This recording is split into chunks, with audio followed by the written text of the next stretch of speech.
Okay, I worked in the provost marshal's office after the war, and in there was the hangman that hung the top Nazis also would work during periods when he wasn't hanging someone. But he showed us guys in the office how to tie a hangman's knot.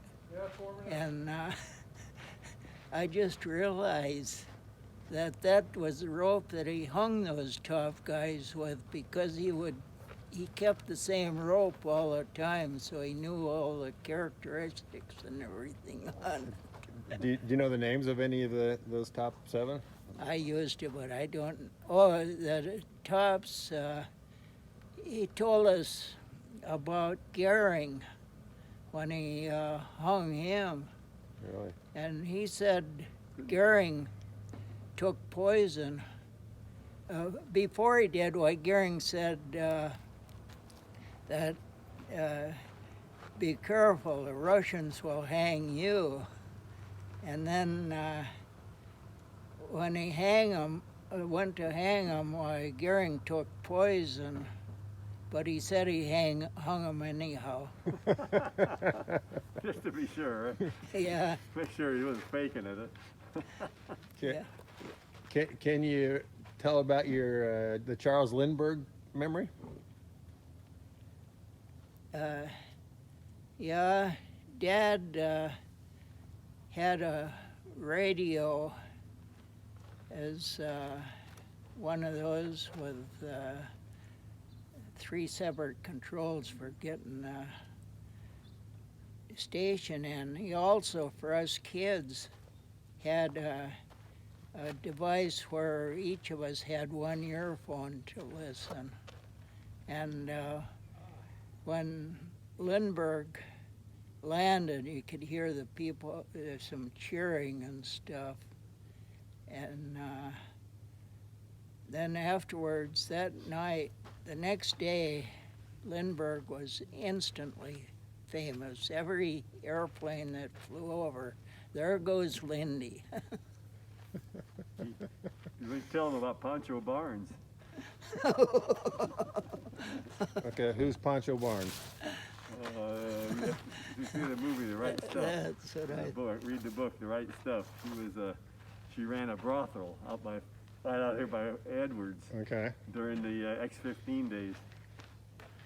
Yeah, when I first came out to California, I was going to Northrop Institute, and a friend of mine wanted to go up to Modesto, and so I started off. I wasn't familiar with that area at all through the mountains or anything. And I had heavy winds, so I went down a different channel kind of out of the wind, which was the road from the Grapevine over to Which side are we going on? Oh, you're okay. There. Okay, you're right. I was going to go in on this. down basically where Highway 14 goes now. But anyhow, I got out in the desert there, and Weigh that much. No, it doesn't weigh much. I started to fly back to get back on course, and I went by a Japanese battleship out there, and that was a fake battleship that was used as a target for the people. And What were you flying? I was flying a Ronca TAL. It was just before the Champion. Okay. It's a World War II training plane. And anyhow, I got over there, and to get back on course, I had to fly up to Hatchapee Pass. And I had a good 1,000 feet over the hill that was in the front of Tehachapi Pass. And as I went up, I was going kind of 45-degree angle with a ridge, and I started down. And before I got turned around to get out of that area, why, I was looking up on the ridge I was going to go over. I just shot down. And so I went around that mountain, went up the valley. I couldn't get more than a couple hundred feet above the ground, all the way up to